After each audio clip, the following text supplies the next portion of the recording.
Come on, Livingstone, we're gonna go on and on and on. Together we can make it. We're gonna go on and on and on. Come on, Livingstone. Knocks it through. Mullen bursting into the box. Josh Mullen. Together we can make it. Mullen's ball across, it's turned in!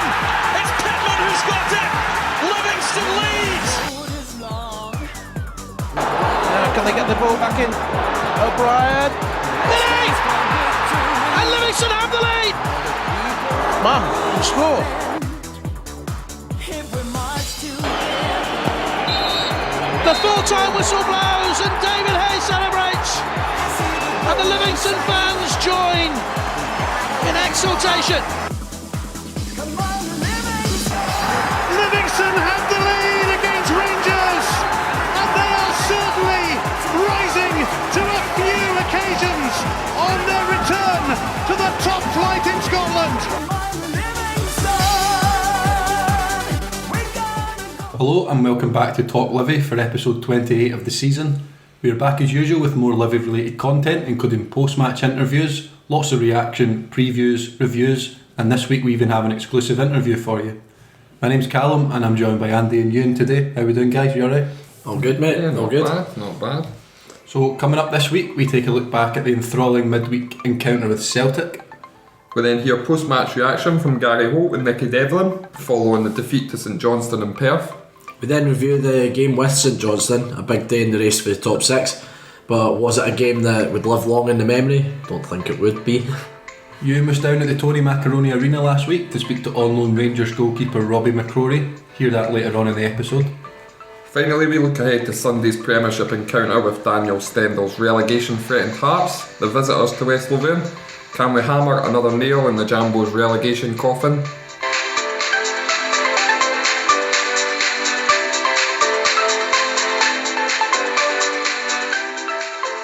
So first up, we welcome Neil Lennon and his Celtic side to the Tony McCrorie Arena.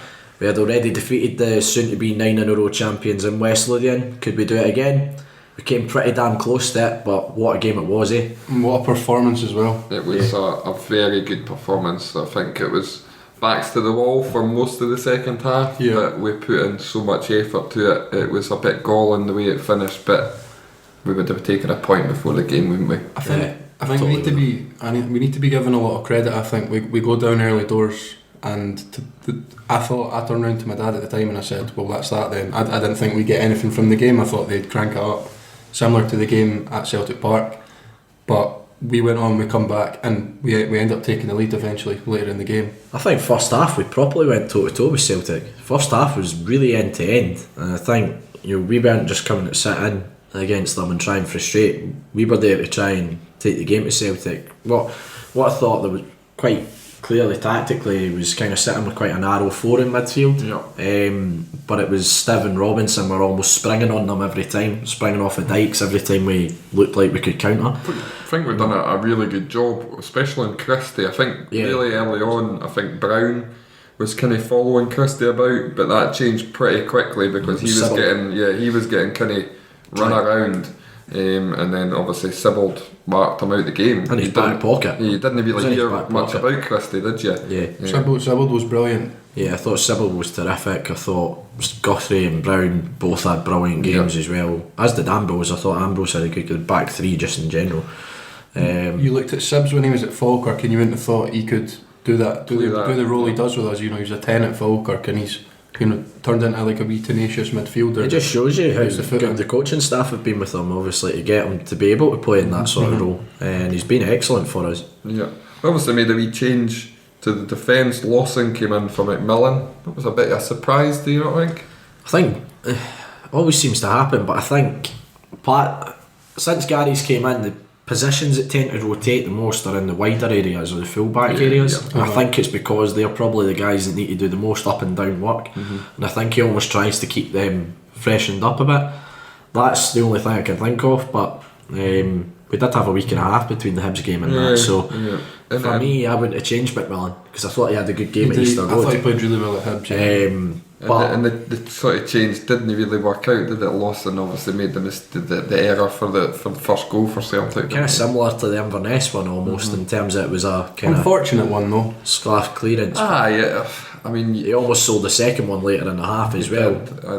He had a poor first half, didn't he? He did. He had a poor first half. He came on to a better game as the game wore on, to be fair to him. But yeah, first half he was at fault for a couple of potential opportunities. On the Celtic goal, what did we think? Then obviously Lawson made an error. Is there some blame on the goalkeeper? A lot of people talking about that. I looked at it at the time, and I said to you at the time, I think he's a tad unsighted. I think it's Brown. He gets a tad unsighted by, but the thing is, McGregor is absolutely hammered that ball. He's probably hit that 60 miles an hour plus. He's got bodies in front of him as well. It's difficult to react to at the time. And yeah, I think he kind of sees it a tad late, but you'd hope that your goalkeeper, if it's played kind of at you, but the pace that McGregor's hit that ball at, I think it's difficult to try and fault the keeper for it. No, I agree. I was just kind of asking the question. At the time I was questioning the goalkeeper because it's basically down the middle. Yeah. But when I watched it back, he's hit it that hard, as you say, and the ball's pretty much past him before he could even react to it. McGregor's hit it that well. So couple of my Celtic mates that were behind the goal there, they said that McCrorie turned into the subs and just went, you know, I've not seen the ball basically. So that tells its own story. Then obviously, like you say, I was almost like you, Callum. We go behind, I'm thinking it's going to be a tough night. My head sort of went down, but I mean, total credit to the players because theirs didn't whatsoever. We get a goal for the long throw in. At the time I wasn't sure whether to celebrate or do what, because it's the sort of thing that usually gets a foul given against you. It wasn't a foul. You look over at the linesman, you look at the referee. Foster's tried to come over the top of Guthrie for a ball that he's never going to take cleanly.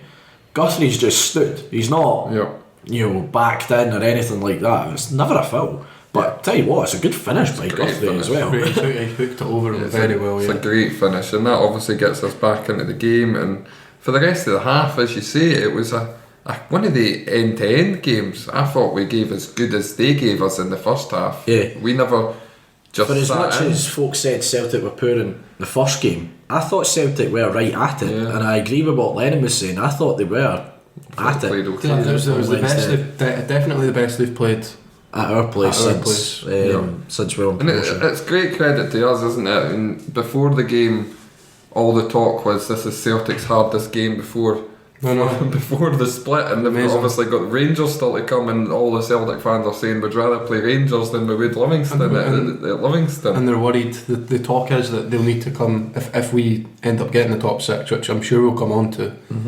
There's talk that they'll need to come to us again, because of how the fixtures have worked. So that would be 3 away trips, and obviously they haven't won here since we got promoted. So.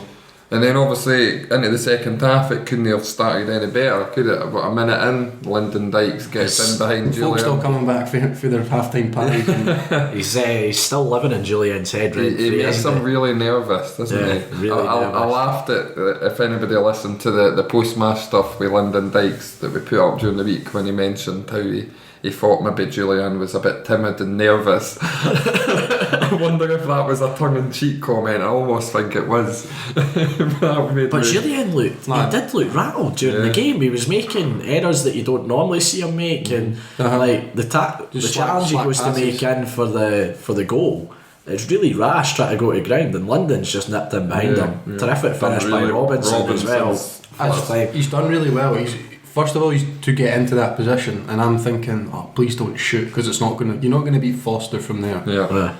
And he's cut it back for Robinson. It's a great cutback. What's good with London is it's a great finish. London could have just gone and fired that across the 6-yard box, but he's had the composure to go and put the man out, arriving in the box. But as you say, it's a terrific finish by Robbo as well. He's got a man on the line as well. Robbo absolutely loves scoring against. Was it 3 goals since returning to the Premiership for Robbo, and all 3 have came against Celtic? Was it 4? He's scored 4 and 58 now. He's scored 4 goals since we got promoted to the top flight. 3 against Three Celtic. against Celtic. It's not a bad record, eh? It's not a bad record. Obviously, and then as I mentioned earlier, it was a kind of backs to the wall. Celtic ramped it up a little bit and they got right in our faces, and as much as we tried to play some football, we just couldn't. Celtic were right at it. I mind turning round to you after we scored, and I was like, "Oh, how long do we go?" And you were like, "Oh, there's still ages left. There's a good 35 minutes." I was like, "You're joking?" I was like, "I thought about 20 minutes had gone since we scored." Like, it was one of those, like, and I'd said to you, we're going to really, really struggle with the pressure, the wave after wave of attack, to try and see the game out without them opening us up at least once. To be fair, I think we really limited Celtic in terms of clear-cut opportunities. There was one point we had 2 blocks of 5 basically on the edge of the box, and they're passing it around trying to find a way through, and the ball's gone out, and I've looked behind me. There's a television behind us where we sit, and it's gone out on the screen 60 minutes, and I'm like, there's no way we can do this for half an hour. And plus the 10 minutes added. And listen, we almost did. I think there was a bit of criticism for Celtic. Obviously, we've praised Celtic for, and I agree. I think they played pretty well, but they tried to go through the spine of our team. And when we're sitting with a solid back 10, pretty much, you've got to get the ball wide and play balls into the box. And to be fair to us, we defended our box brilliantly, and we've criticised the team in the past for not defending our box well enough, especially earlier in the season. But I thought we defended our box brilliantly. Look at the changes they've made though. They've brought on Frimpong, very attacking fullback, caused us all sorts of problems at Celtic Park. They've brought on Rogic, and they've brought on Griffiths. Who's just scored a hat-trick at the weekend there. So we did have a chance to potentially bury the game though. We did that with London Dykes, didn't we? Again, that was when they were sort of rattled a little bit. They gave, was it Julian again that gave the ball away, and we played a good first time ball. Do you want to know, at the time I was really disappointed he didn't at least hit the target, but he was actually closed down a lot quicker than I remember when I saw it. So I can understand why he's missed it, but it's, when you're in that position against Celtic, you're not going to get many more chances as clear cut as that. What do you make of the equaliser as well? I thought we were a bit unfortunate. Well, I know Euan mentioned how he thought Ambrose played well, but I kind of watched it back, and personally I felt Ambrose was quite out of position for the goal. He got turned a bit too easily by Edouard, who, by the way, was unbelievable. He's hands down the best player I've seen in Scotland this season. But I just felt Ambrose got caught out, like Edward running behind, and it was almost inevitable. I thought our defence was in a line when I saw the still frame. Brown's dropped a bit Was deeper. the goal, I think the goal was definitely coming. I hate to say that, but it's When just one of those. you get to 92 minutes, though, you're thinking, "Oh, we've done the job here. 6 points off of Celtic this season, unbelievable." I think there was a stat though that Celtic have only lost 10 points this season. 5 of Five them. of them have been to us, which is absolutely mad. It really is. So obviously we're all happy with a point, even though we lost that. It is a bit gutting in the circumstances. Obviously, we've got all 3, and we haven't thrown it away. They've come back in it. They're going for their 9th title in a row. Come on, do you know what I mean? Exactly. But I would have taken a point before, and the pattern of the game, you know, I would have said it was a matter of time before Celtic opened us up at least once, as you say, to try and go like 45 minutes basically. Trying to keep your concentration after wave after wave after wave of attack. It's so difficult. There was going to come a point where they opened us up, which they did for the goal. It's the cliche now, obviously with Livingston, but you have to say it. Look at how far we've come. I know people hate saying that. You've got boys in the dressing room. According to Gary Holt, the boys were deflated. The heads were down. We've just got a point against Celtic. Okay, it's the last minute equaliser, but look how far we've come. We're disappointed, drawn again with the potentially 9. And listen, well, again, I've kind of noted it down for a conversation point later on in the episode, but that point could be massive in terms of securing a top 6 spot. Well, you need to look at it this way. Any point against the Old Firm for a club like us is a bonus point, and we've taken 4 off Celtic this season. You know, so there you go, 4 points that typically you wouldn't get in a season. So I think we kind of touched on man of the match, but thoughts on that? I think to a man we were excellent, but there was, for me, one stand out, and that was John Guthrie. Yeah, I thought Guthrie was immense. I thought Kieran Brown had a really good game. I thought Sibbald was terrific in the middle of the park, was really tenacious and done a job which tackled has to absolutely do. everything as well. Yeah. Again, it's something that's massively improved on Sibbald, isn't it? He's sort of dogged.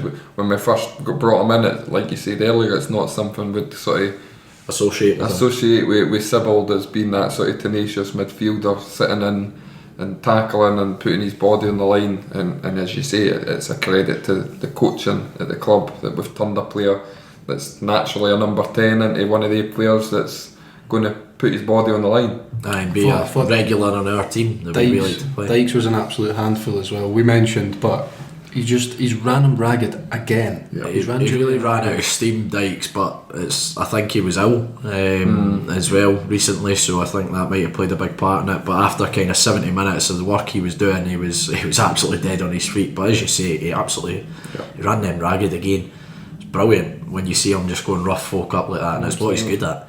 And obviously, quickly, Australia's assistant manager was at the game. Obviously, Rogic was playing, so it was him, but also probably looking at Dykes, wasn't he? And I think it came out that they'd had that conversation on Thursday, the day after the game, and it looks like Dykes is going to get a bit of a call up to Australia. Brilliant. Which is great news, isn't it? Great for him.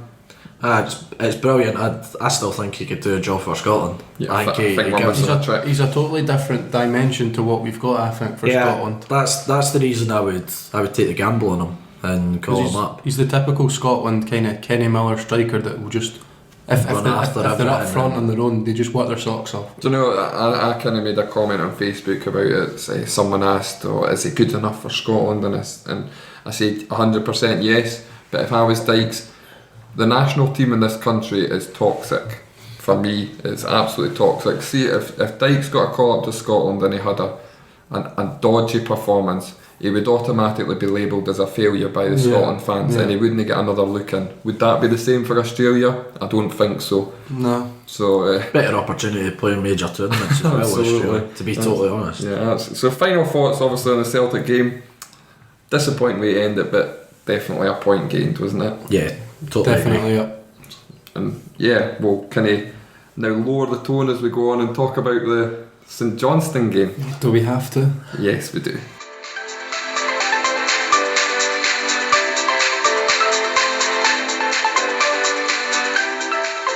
So before we lower the tone, as Andy mentioned there, by reviewing the St Johnstone game, let's hear the thoughts of Gary Holt following the pretty awful encounter in Perth. I think when you saw the conditions and the underfoot conditions, you're looking not to make a mistake and looking not to give any opportunity that could cost you, because it wasn't conducive to football.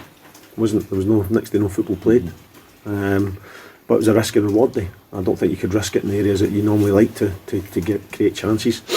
We had better chances. I felt we're comfortable in the game, but we got to defend better. It's one lapse wide.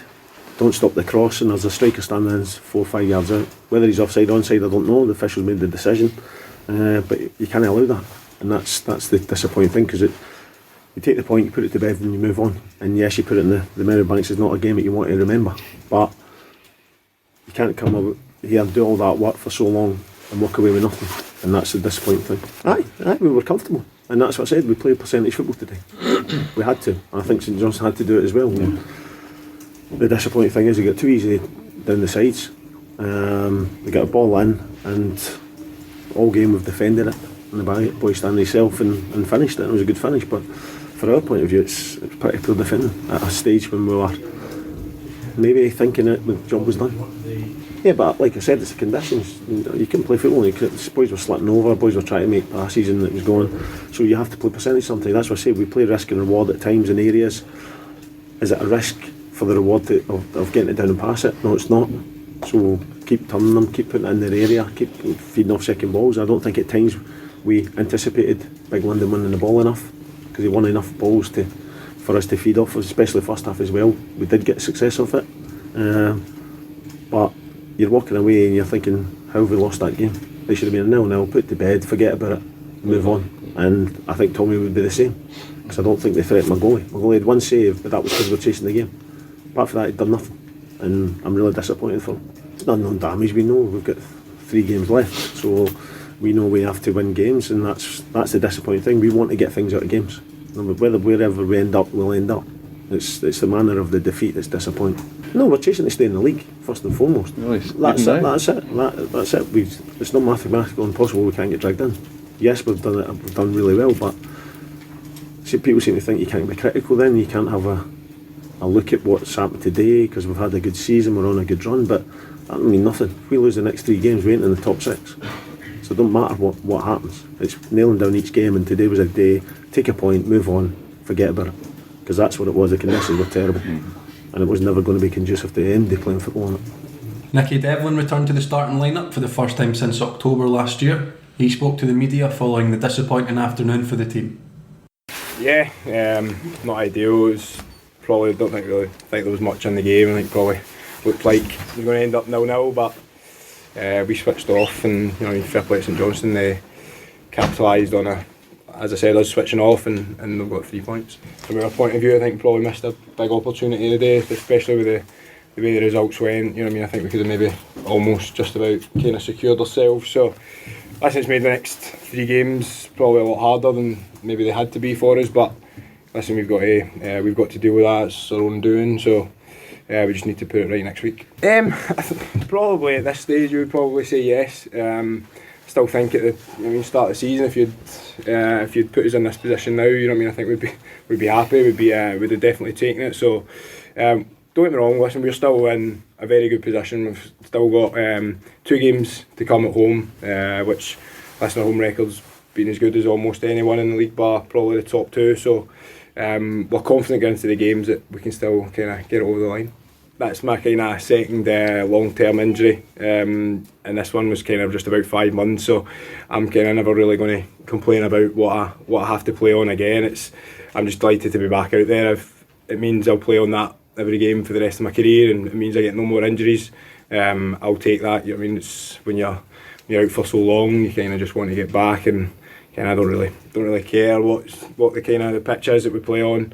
It's not an excuse for us. It was, listen, they had to deal with the exact same surroundings, same surface. So, to be fair, on the day we just, as I said, we switched off. Listen, it will hopefully benefit me and get into the last. Hopefully it's 8 games of the season. It's only the second time I played 90 minutes since the middle of October. So, I played a reserve game, played 90 minutes in it, and felt okay. Felt a bit more tired, to be fair, towards the end of today, but as I said, hopefully in the long run that will do me well. Okay, I felt good in the game. Don't get me wrong, last 10-15 minutes I did feel starting to get a wee bit leggy, but listen, when the boys are injured at Livingston, it's not a kind of it's not like a holiday camp. You worked as hard as anyone, and the coaching staff here make sure that when you're ready to come back in, you're almost up to speed, and it allows you to come back in and play the 90 minutes. You don't feel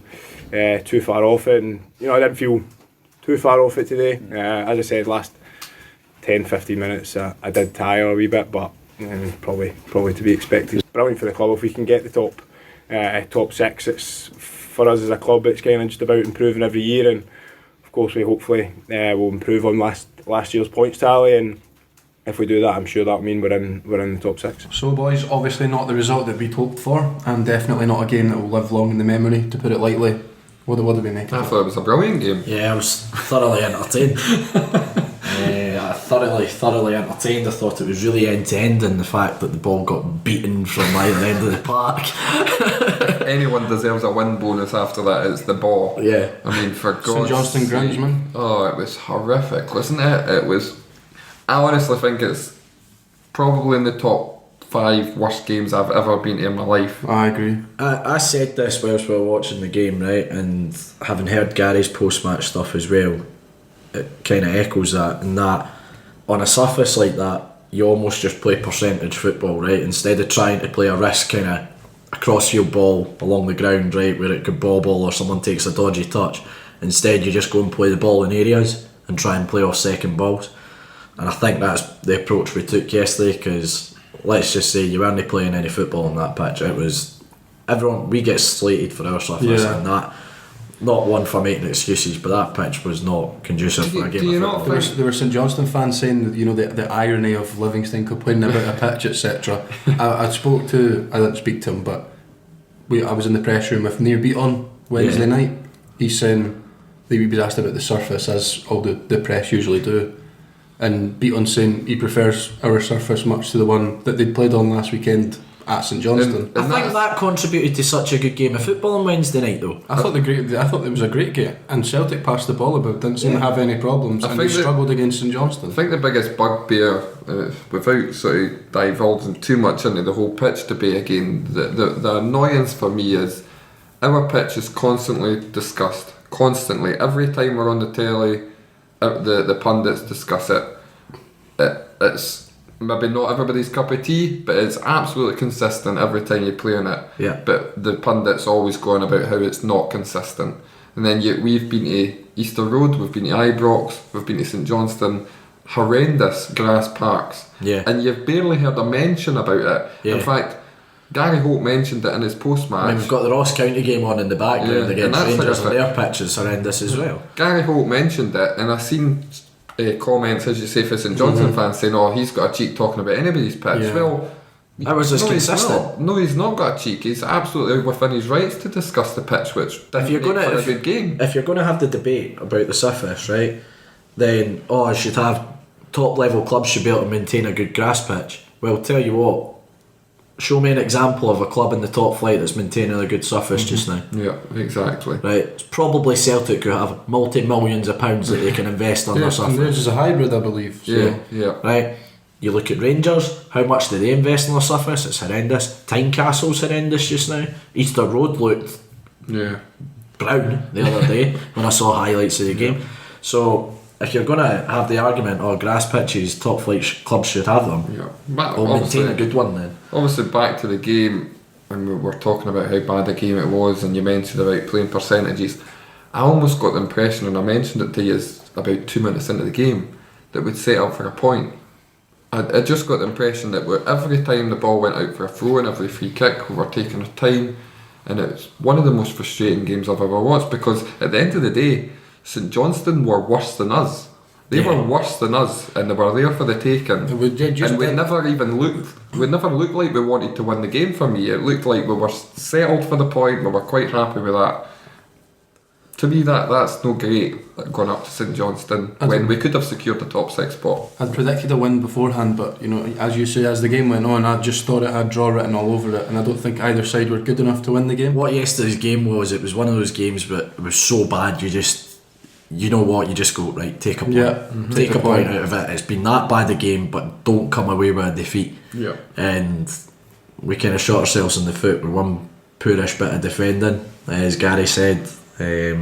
McCrorie almost made a save from it as well, but it's St Johnstone done nothing. They've done next to They had the header in the first half from me, which was McCrorie's straight made at that one McCrorie, save, and that's all he's had to do. and then he's found the ball in the back of his net. We had, I would probably say, the better of the chances over the course of the game. The very few chances created, Lawless in particular, first half. He's put past the post. Was probably the pick of the bunch. Ambrose had one that was blocked at the back post as well from a dead ball. Yeah, as bad as a game it was, we definitely carved them open more often, especially the first half. In fact, I didn't think the game could get any worse in the second half, but it actually did. It got worse in the second half. We very rarely threatened. They done, like you say, next to nothing apart from the goal at the end. It was it almost took me back to the Hamilton game earlier in the season, where it was an atrocious game of football and you're thinking, let's just get out here with a point, and again we've failed to do that. A point would have been a good result, especially now obviously that we've lost the game, but you look at the results going our way yesterday as well, and you're even more frustrated sitting here with no points. I think obviously looking at the main thing that happened, there wasn't a lot happened. The goal, Aaron Taylor-Sinclair came on to tee Selly a wee bit. I think he got beat a little bit too easily wide. Yeah, I mean, that was a change I wasn't really expecting to be made, but McMillan always seems to get sacrificed in these games for some reason. It must be, but I think Gary Holt mentioned it in his post-match stuff I saw on the Twitter, maybe fitness-wise. we were struggling. We'd obviously played on Wednesday. McMillan hadn't played, but that's probably 2 weeks since he's played at Hibs. Maybe that's a fitness issue. I'm not sure. I'm just guessing there. Yeah, I'm not specifically saying it was all on Aaron Taylor Sinclair. Obviously, Henry's in the middle of the 6-yard box, unmarked as well. It's probably the only bit of quality in the game, to be honest. It was a good ball across by Wright, to be fair. He's hammered it across the face of goal, and all it needs is a touch on target. Henry's always caused us problems this season, hasn't he? Yeah. I mean, what's going on up in Perth? Without going into too much detail about our away form, because we've done that to death, but I mean, for God's sake, what was it, 2007 we last won in Perth? So it would have been, last time we won there I think it was 2-0 and Doran scored 2, so that would have been the first season after we got relegated originally from the top flight. It's just a horrific record. It's almost as bad as the Kilmarnock record against Aberdeen, isn't it, that everybody goes on about. We've just not got a good record in Perth. You obviously tweeted it, Callum, we're surely due a win. I just thought we were due a win. Went well to be. I mean, taking some positives out of it, there was a 50th appearance for Sibbald, who we've talked about already, a 75th appearance for Pittman, and Gary Holt. now... That was Lawless 75th. And obviously 220th for Pittman, which makes now him second all-time record appearance. We mentioned earlier as well, Nicky Devlin returning, great to see him back. Absolutely. Bartley was back to full fitness, it seemed. He obviously came on during the week. I actually made a comment before the game, looking at the team. Is that arguably our best lineup? We didn't obviously show it in the game, but if you're playing that formation, probably. Yeah. The only one you would maybe debate about is having Taylor Sinclair McMillan, because he has a left footer and whatnot. Yeah. Gives maybe that bit of a balance, bit harsh on Robbo. Obviously, again, it could come down to fitness issues. We don't know, but Robbo I thought was again arguably man of the match on Wednesday night against Celtic. Yeah. It's. I mean, it's a headache. There's a good headache to have for the gaffer. Which questions the reason why we put in such a awful performance. I mean, we put in an awful performance, but so did St Johnstone. I think that's the most bugging thing that we came away and fans across the ground prior to St Johnstone obviously scoring, I think we're genuinely getting frustrated at the lack of quality in the game. But as I say, it's one of those games you need to try and come away with something rather than come away with nothing, because it's been that bad a game, and we've failed to do that. But at the end of the day, that goal that St Johnstone have scored have kept their season going, isn't it? Because if we'd drawn that game, we're pretty much there for top 6, aren't we? I mean, they've got winnable games between now and the split. They play at Easter Road next week, which they're struggling a little bit at the Hibs just now, aren't they? They've got a tough rhythm. They do have Celtic and Rangers, I think, both away. If I'm right in saying, they've got Hamilton Accies at home. I was just going to say, it's the last game before the split. On the top 6 battle, so we've got Hearts and Aberdeen at home, and then Kilmarnock away, which I'm really hoping doesn't come down to. Hibs have got St Johnstone at home, Hamilton away, Celtic at home, so it's not like that's an easy run. Hamilton have got a lot to play for. That's the bonus with it, is they've got a lot to play for. St Johnstone, like you mentioned, they've got Hibs away next week, which is absolutely massive for both of those clubs. Take a point in that one. Celtic away, Hamilton at home, Rangers away, so it's not the easiest of run-ins for St Johnstone either. No. And then Kilmarnock, they're probably still in it at the moment. They've got St Mirren at home, Motherwell away, us at home. So you could argue that Kilmarnock's got the easiest run-in. What I looked at last night though was there's obviously three games before the split now.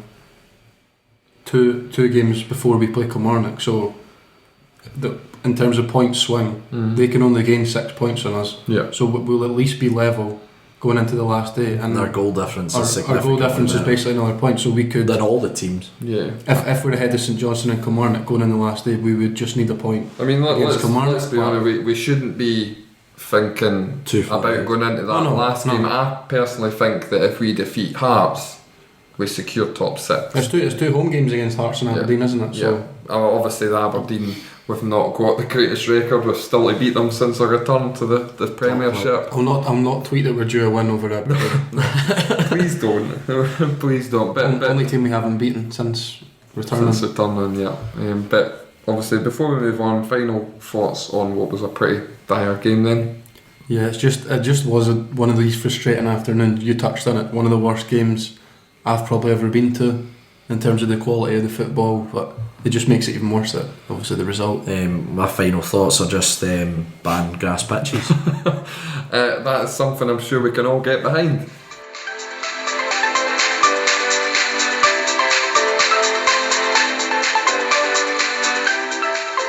Euan was down at the stadium last week. He spoke exclusively with on-loan Rangers goalkeeper Robby McCrorie. Robbie spoke about his career to date, his loan stints with Berwick, Queen of the South and now Livi, his time at Rangers, working alongside Allan McGregor, and his hopes for not only his long-term future, but his short-term future as well. So let's go and hear what they have to say. This week on TalkLivi, I'm delighted to have on-loan Rangers goalkeeper Robby McCrorie. How you doing, Robbie? Good, very good, yeah. Training this morning, but one day rainy out there, isn't it? Aye, it is, but it's not too cold and that, so it's fine. Plus you're training hard, so you're keeping warm anyway. Good stuff. So we'll kind of just go back to when you started kind of playing football. So what got you playing football, and were you always the goalkeeper in the back garden with your brother? I wouldn't even say, I wouldn't say so. Obviously I started boys club right at the start. I think that's when you're about 5 normally when you start. So local boys club, Govan Youth. Obviously everybody goes the first day and that, and you're basically just running about. Running about. Needed a goalkeeper. I'm sure it was my dad actually who kind of said, just go and try it. Then went in, and ever since then I've just been discovered you were quite good at it. I tried my best, and that was it. Yeah. So it all started. That's good. So you got scouted by Rangers and signed with them at the age of 14, if I'm right? I was 8. 8? Was it 8? I was quite young. I was there's a big just at a local tournament down my way. I went to Cambuston first once. The Rangers scout asked me to go there. Scott Bryson, who was the one that scouted me, went there once, and he just told me after the training session, he said, like, you're going up to Murray Park at the time, obviously, Rangers training ground, and I went up and not really looked back since. So I've been there for a long time now. Must have made a good impression then. I think so. It was good because it's obviously, we'll touch on it, it's like my boyhood club and that. So as you mentioned, so being a Rangers fan must have been a kind of no-brainer signing there. Was there interest from any other clubs around about that time, or? At that time, there was a wee bit even across the other side. Alright, okay. I'm sure that would have gone down well in your household. It was, but see, to be honest, my mum and my parents, like family and that, they just wanted us to find something and enjoy it. I don't think even at that time they thought we'd end up go as far as this sort of thing. Go as far as this, and hoping to make like a good career out of it. So you've come up through the age groups and you've been involved in matchday squads on a few occasions. What were those experiences like for you, being in and about the first team at Rangers? It was very good. I think it was when I was 14 was when I first started to get a wee taste of first team training. Giggsy was, Allan McGregor was there, Neil Alexander, Jim Stewart was a goalkeeping coach. Jim is like, his son Colin's there now, but Jim was brilliant for me in terms of just like pushing me to try and be better, but giving me opportunities like that at that age. And ever since then I've always been involved in matchday squads, been in the bench a few times. Even in a European game last year I was on the bench. Just good experiences for somebody young, and basically just seeing the boys at the top, how they work, and it's a challenge for me because I want to push them and get to that level myself, if not even further. So everything's positive. You touch on the goalkeepers that you would have been in training with, like Allan McGregor and Neil Alexander, 2 ex-Scotland internationals. Neil obviously played here as well. How much are you kind of sponging information off those guys? Well, of it. See, when I must admit, when you're young, especially at that age, I would say more so now, you're a bit more open about it, but back then you're quite quiet, and that's always just, I'd go on about my training, but I'm always one to just watch what everybody's doing, like take wee bits for the tiniest details, because everybody's got their own style, but I just look to whatever, no matter who I'm with, like if there's something that they do that I could maybe add into my game but still being like me, and that could make me better, then like why not? So exactly. So does, obviously your brother had a stint in goals, and again, does he like to remind you that he's been in goals for Rangers? The only people it does, well, it's sort of quieting down a wee bit now, but initially the only people it was is obviously Rangers fans. It was like pelters and that, and social media. But I was at the game with my mum watching it, and I wasn't really sure what was happening at the time. And I just seen McGregor walking off. Then Ross was in. I was Hibs game last year. Hibs, I was fine. My mum was more nervous than anyone. He actually I think he nearly set up Alfredo, just launched it long, and he was nearly on the squad. So. Assist as a goalkeeper, that would have been pretty interesting one anyway. So there always kind of comes that time for young players when they need to go out and get first team experience. That opportunity came for you at Berwick. How did that move kind of come about? So to be honest, I was pushing to get out on loan. I think for any young player, I mean, it's fine being reserves and that when you're maybe 16, 17. Personally, I think that, but the earlier you can get first team experience. So I was pushing for it, and I would actually rather it maybe came a year earlier. Just like didn't work out that way. But Berwick came. Must be honest, I didn't really have many options. I was thinking that I'd maybe have a few options in the leagues that would maybe take me. Berwick came, and it was a no-brainer. I just said I just wanted to get in playing, so went there, and I was only training with them once a week. Still went at Rangers during the week, but that was my first taste of first team football, and everywhere I've went, I feel that I've progressed and I'm learning all the time. So was it a bit of an eye opener, kind of stepping down the leagues a little bit, and you could for a young keeper? But I would quite like to think I'm level headed. So I'm fine with stuff like that. Because I try to do my best and work hard anyway. But obviously, facilities wise, when you look at the contrast to what Rangers have got, Murray Park to kind of Sheffield, But every day at that club was brilliant for me. I like to think that I'd done decent enough there, and it was a good year I had. Well, it was a pretty good season you had. You collect the club's Player of the Year award as well. Was that quite a proud moment for you? Obviously a first year playing first team football type thing. It was. You set yourself wee targets, and that was probably one of them for me. I always try to be like the best that I can be. Take it one game at a time, obviously. But that was a good, a proud thing for me. It's something, first loan move, as you say. And it's a good start to your career, isn't it? It was, so that was, it's all building blocks, and that gave me the base. You would have played alongside Livi's own Jack Hamilton as well that season, wouldn't you? Whilst the Berwick, is he a player you think can make that step up to the level we're at just now in the Premiership? I think so. I think Jack was at Berwick, he had a good season actually. He scored a few goals. I think he finished top goal scorer. He actually became maybe a vocal point in the kind of team.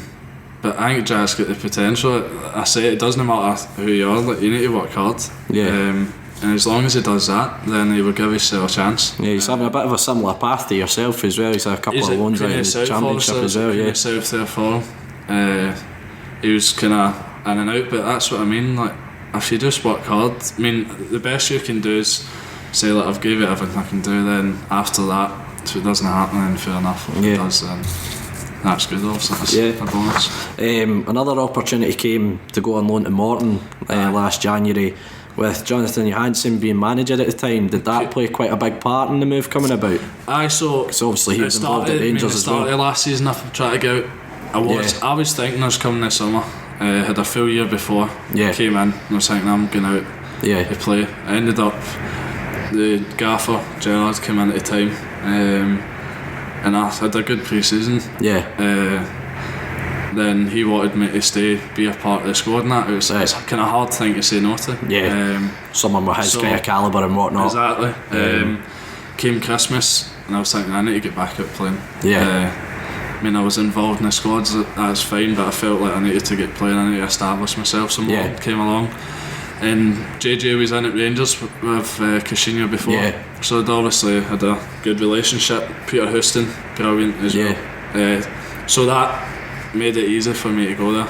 And I remember, I think I went there on the Friday, barely even trained. I was waiting for paperwork, saying I was straight in the Saturday, and It's a recurring theme that for you, isn't it? well, it happened here. So it was a good spell.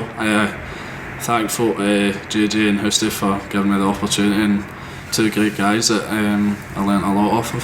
How did you find that kind of step up? Obviously you'd been playing League 2. How did you find the step up to the Championship, that kind of next progression? Well, you look at the Championship still, it's not an easy league because there's not much between the teams. I felt like I could go there and I could handle myself, to be honest. There's stuff you can always do better. Yep. I'm one of them people that I know as soon as I come off the pitch, I know things that were fine. Yeah. I know the tiniest wee things that maybe other people don't realise that I could have done better. And that was the case for me. We started off with a wee sticky spell in the middle. It was getting proper tight. Down the bottom last year was mental, wasn't it, in the Championship? I played 15 games, and I think in the last 6 or 7 games we won at least 5, maybe drew and lost 1. So it was good. Another step up for me, and I think it put me in good stead for coming into this season as well. And for the first half of this season you were back down in the Borders again, this time with Queen of the South, and you were receiving kind of rave reviews from the fans down there. How did you enjoy your time at Queen's? It was brilliant. So it was as soon as I went to Queen's, St Johnstone, the gaffer there, Sandy Clark, Ross Valentine, the goalkeeping coach, everybody, all the staff, even the kitmen, everybody was excellent to me and the group of boys. It was good, and I was playing every week. Again, I go back to it, just try to be consistent. Be 7-8 out of 10 every week. Sometimes you get better on that, but just being solid and being a presence. And I felt I did that, and then this came about, and it was something I'd kind of turned down because it's a top level like Scottish football, and it's another chance for me to prove myself. So you just kind of led me into the next one. So again, you had that whirlwind almost 24 hours. Loan was cancelled at Queen's in order for you to come and sign here for the remainder of the season. I take it thinking was, just as you kind of mentioned, it was just getting Premiership football, kind of next progression. And I just felt like I'd done what I needed to do in the Championship, and that's with the help of Queen of South and Martin the previous season, make me ready, and obviously my coaching staff at Rangers and training. But I felt it wasn't it was an opportunity I wasn't going to turn down, because I want to be playing at the highest level I can. And as soon as I had an inkling it could happen, I was just waiting for like a phone call, and obviously it was a bit chaos. The way it worked out, the game, St Johnstone game on the Wednesday, but the Monday, Tuesday leading up to that was just phone calls. Transfer window, isn't it? So it works. That's the first time I've kind of experienced something like that, but it's a good thing. It put me in good stead. And you put in a kind of man of the match performance on your debut as well. How was it going straight into the team so quickly, not knowing the guys and not knowing? It was ideally you'd probably have a training session, like a few training sessions to get to know people. But the best thing that probably happened was getting put straight into games. Because games is where you learn the most about your teammates. And that happened obviously. I think with 2 games a week for the first 2 weeks I was in. And it was probably the best thing for me. I wouldn't change it. So Liam Kelly and Ryan Hardy, they'll be guys that you'll know pretty well from your time at Rangers. Did you have a chat with them in particular, Liam being a keeper, before you signed? Well obviously I spoke to Liam the Tuesday actually after my training here. I gave him my phone because he'd been here. 2 spells here, and on staff, just the way the club work, and obviously the goalkeeping coach Keegan, who's been brilliant with me since I've come in. And he just told me that it's a brilliant club. Everybody looks after each other and whatever, but all the boys work hard. And to be fair, the first day I came in, I seen that. just how everybody pushes each other and you have your banter on that, but when it's time to work, everybody works. So. Yeah, I know Liam talks, you kind of mentioned it yourself, Liam talks a lot about Tony Craig and how much he rates him as a coach. How do you find working with Tony on a daily basis? He's been excellent. So I always feel that every goalkeeping coach is different. They'll offer different stuff and go back to it. He's maybe got different stuff that's in training that I've not been used to before. And it's been good, and I feel like he's got to help me become a better goalkeeper. So since I've been in, it's been brilliant, and I'm looking forward to obviously keep working with him. Everybody else, obviously. You've also represented Scotland at various age group levels, including playing at the Toulon tournament, famous one against France as well. You were in goals for. Is that a kind of long-term ambition of yours to break into the full squad now that you're playing top level here? That's what I mean. I'm pushing myself as much as I can. I like to think that one of the hardest working people, and I don't see why you can't aim for the top. So I mean, that's something that I'm working towards, and I'll try my best to get there. But that'd be obviously an amazing thing. I've been lucky. I've came through the youth teams. I'm still at the under 21s. Still young. I'm only 21 for a goalkeeper, so I've still got a lot to learn. But I would be lying if I didn't say that it was obviously an ambition of mine. Is that another thing with the move here? You've obviously seen Liam come here and break into the squad last season. Is that another kind of thought process behind it? Possibly. But I just go back to it. It was a step up. It was a challenge. You need to keep challenging yourself. Take you out your comfort zone and whatever, and that's the way you get better. So this gives me a platform, obviously, to do that. We'll see what happens. So finally, you're on loan here until the end of the season. Looking beyond that, are there any plans to go back out next season, or are you maybe going back to Rangers to push Allan McGregor a wee bit? I think so. I think all I can do now is focus on Livingston. There's 10 games to go. I think that's right. 10 big games. Obviously we're trying to stay in the position we are, if not get higher. I would be silly to look too far ahead, but come the summer I think I'm pretty open. I'll see what happens. If I'm not, I don't think it's a bad thing if I do get them on, to be honest. But if Rangers want me there, then I'll be pushing as well. So we'll see what happens. But this right now is the best thing I'm doing, playing games, and it'll put me in good stead. Good displays here could lead on to kind of pushing McGregor further next season. That's what I mean.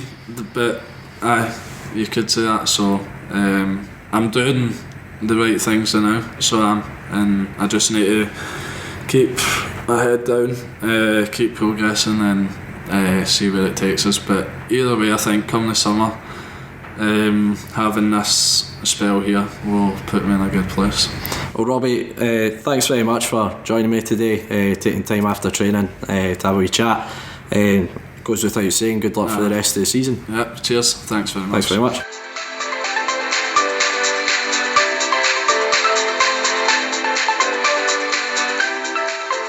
Finally this week we're going to take a look at our next match. That's of course a home game with Hearts and West Lothian, game that's going to be shown live on BT Sports on Sunday. Hearts are in the relegation battle under now manager Daniel Stendel. So lads, what do we think ahead of this one? Yeah, we touched on it a wee bit earlier. It's a massive game for us, also a massive game for Hearts though. They're obviously, as you mentioned, in the relegation battle. They've got a tough game Tuesday night, I believe it is. Is it Tuesday? Is it not Wednesday?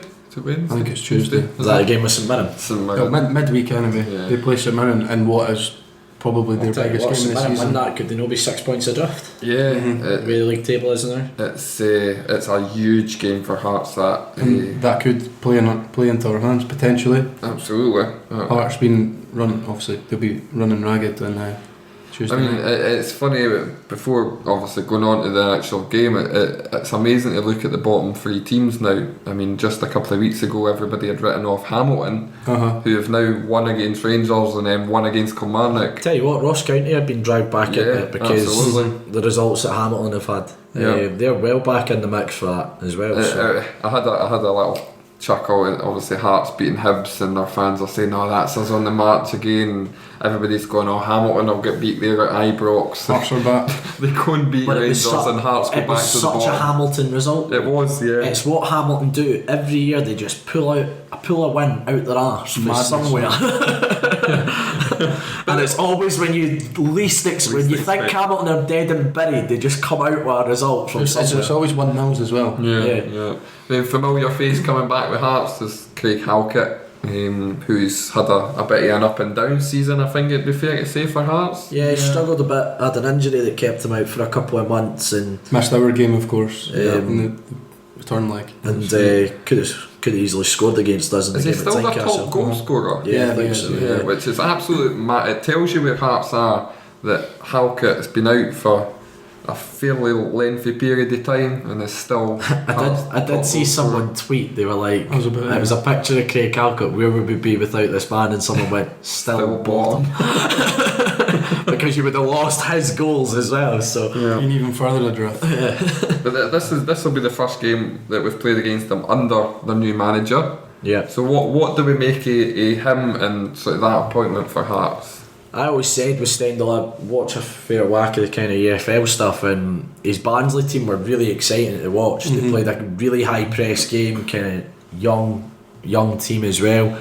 And so that typical German style, isn't it? Yeah, it was. And when they appointed Stendel, I was like, that's an interesting one, because you could all of a sudden you go, right, they're going to try to go to a style, but I thought when they appointed him, they kind of just need to start making themselves really solid. And I actually think they looked worse defensively under Stendel, but they were scoring more. Which was the flip side of Levine was so ultra defensive, they offered nothing going forward. It was one of these when he came in, he was almost playing with two at the back. Early doors. He was forcing his wing backs so far up the park that they were so easy to get at on the break. And as you say, they were losing goals left, right and centre because of that. They were basically throwing Halkett and Suter or Smith or whoever was that centre back pairing was under the bus, because they were left to deal with basically 4-on-2 every time a team attacked them at that stage. As you say, it was one of them where he had to come in and make them hard to beat in that situation, pick up 1-0 wins, pick up points, and I think he's kind of came to a realisation that that's what he's doing, and obviously. But certainly between now and the end of the season, I think he's seen that maybe need to rein that high press sort of style in a bit. Because he doesn't win have games of football. To be honest, he doesn't have the group of players he probably wants to do it. He doesn't have the time or the league position to try and build his own style yet. I think maybe in the long term that's something that you start with the summer when you've got loads of time with them. I think the major thing is keeping them in the league. If they go down, will they still be there? That's a question obviously that they need to answer. But if they do stay in, then I think they will probably be a force going forward if they stick by him and he gets his own players in and they play that style that he wants, because as you say, he had an exciting team at Barnsley, and if he can replicate that at Hearts, then it will be a decent side to watch. However, he is unproven obviously in Scotland. You'd have thought team down the bottom of the league, they're going to bring in somebody more experienced. But so obviously they are fighting for their lives, so we've kind of went quite in depth on Stendel, but what should we expect for the team at Hearts then? Wow, in your faces, like they haven't been the last few times they've played us. They're not going to be as direct, let's say, as we kind of come to expect Hearts, and try and just smash a ball up at Ikpeazu and hope he holds it up. I think they will try and play a little bit more. I think they'll try and control the game. I think they'll come and they'll see maybe a defensive style from Livingston, and they'll go, or they've obviously done their homework on us in the Celtic game, and they'll think that they can come here and control the game. But I see this as a game that we could try and sucker them. Counter-attack, especially with the high line as well. I was thinking I think this is, for us tactically, we could absolutely sucker Hearts. Could be a game that suits us, couldn't it? Because the approach that they're taking fairly recently under Stendel, I think we could open them up. Yeah, I mean, obviously we've spoke about Hearts' struggles, but they've actually one defeat in 6 now, I think it is. They're actually in a reasonable bit of form. Finally, I mean, everybody's expected it to come sooner, but they're finally on a decent bit of form. But they're still sitting at the bottom of the league, adrift at the bottom. I think obviously Wednesday night or Tuesday night, whenever it is, it'll be massive for them to sort of in terms of where they're going to finish the season. But we're back on home comforts. Yeah. I think it is at 9 unbeaten at home. 9 unbeaten at home. We've only lost 2 at home in the league. So Was it not? I didn't actually know this at the time. Was it not 8 wins in a row before the Celtic game? I'm sure somebody had said that. Like, I could be wrong. It could very well be. I think that we drew against Hamilton. I think that was the first game of the run when we drew 0-0. Then they must be including Is it the as many as Wraith eight? Rovers. Is it as many as 8 games? Can't We'd need to check. Not but, sure. Anyway, so going on to the actual game for us then. Lineups wise, we've kind of changed formations recently. We've gone to a sort of 3-5-1-1 or a 3-4-2-1 sort of thing. What are we thinking? Is this the game where we stick to that, or do we go back to the trusted 4-2-3-1 that's done as well for the season? The thing is, I think the 3 at the back's been done to accommodate Brown, Guthrie and Ambrose in it. Who'd you drop? If you go at a 4, It's a tough one, and Ambrose brings the experience. Is there an option to put Ambrose into that sitting role in the midfield? It's a shout, but next again, to it's Bartley? again it's harsh on the But then who'd you midfield. take out? Absolutely, it's a That's tough one of one. those It's a ones tough again. one. Yeah, it is a tough one. It was just obviously putting it out there that we've been so good with that sort of 4-2-3-1. I think it potentially limits Lawless a wee bit as well. He's playing off the dikes. He's usually on the right. He's much more effective. We've seen with the goal contributions, goals and assists this season. Maybe he's a wee bit limited in terms of playing behind He's the striker. almost playing as a number 10, isn't he? Kind of second striker, Yeah. Lawless, which isn't his natural position. I think I feel that's more suited to someone like Robinson. yeah. Personally, if we're going to continue with that sort of setup. I think we've got a pretty good record against Hearts since winning promotion, don't we? Well, we lost the cup tie, but other than that, we've not lost a game. We've only won one. Lots of draws. Lots of draws. Yeah. But we've played more games at Tynecastle than we have at our place. Yeah. So, And obviously the famous 5-0 that everybody still on TV again. exactly On Could BT that, again. Could that be an omen? Could we do it again? I doubt it. Obviously, you've got the starter of the old firm on Sunday at 12, and then And then the main meal. the actual big game of the weekend, Livingston Hearts. So One that means something. They're playing for nothing. So on Hearts again, in the predicament that they are in, do we think they'll stay up? I keep getting keep getting asked this, and I don't change my mind every time, but I'm just like, I can't see them going down. But then, as the weeks go on, I'm just like, they could go down. You look at the personnel in their squad, and should that's never what, be in that that's what position. makes No, you they go shouldn't. in your head. How are they there? They can't go down, right?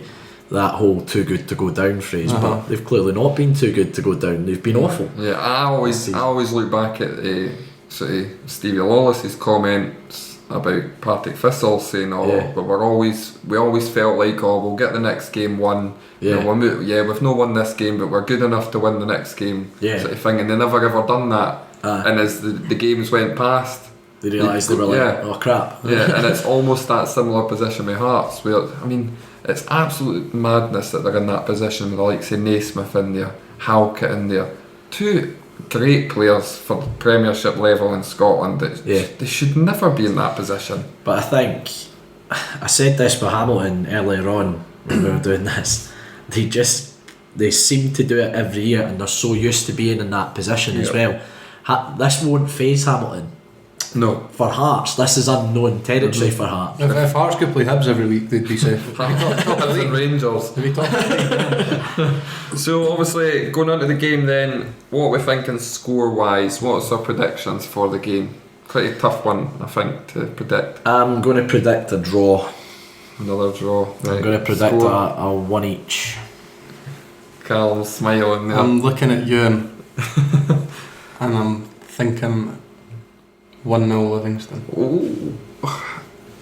On the TV, Yeah. back on the plastic fantastic. Yeah. No. I just fancy us, and I think they'll be tired from midweek in that massive game against St Mirren, which who knows, they could win. I'm going down the same route. I think we'll win as well. I think 2-0. We're It's a massive solid. game for us. We're solid at the back at home. we don't give many chances away. I think it's a game that, as you say, will suit us, Euan. So I'm going to go 2-0 Livingston as well. We've mentioned as well, we touched on Hearts and how big a game it is for them in the relegation battle, etc. It's a massive game for us. Yeah. I mean, at this stage of the season, a win secures us top 6 for me. So we go and win the game. What an unbelievable achievement that is. And yeah, it's one of the games I think Would would have be been targeting. 3 points off the magical number Gary Holt's going for, of 45. Yeah, exactly. Going for 45. Going for 45, exactly.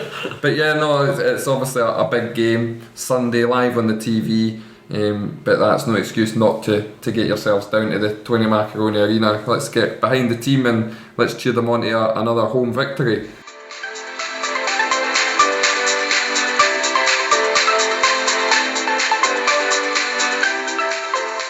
That's it for another episode of TalkLivi. A massive thank you to Robby McCrorie for joining us and chatting with us, to the club as always for letting us have such unprecedented access, and of course to you for listening and interacting with us all on our social media channels, making the whole podcast worthwhile. You can find TalkLivi on Facebook, Instagram and Twitter by just searching for TalkLivi. Hit like and follow to keep up to date with everything we're doing.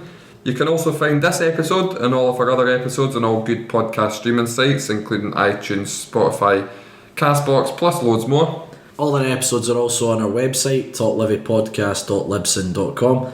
Don't forget we're also on YouTube. You can find us by searching TalkLivi. If you could hit the subscribe button, we'd really appreciate it. And feel free to leave a comment as well or a review on iTunes. It would be greatly appreciated. So that's it for another week. From Andy, Euan and myself, thanks again for listening. We hope to see as many of you as possible at the Hearts game as we continue our quest of being the kings of the Lothians.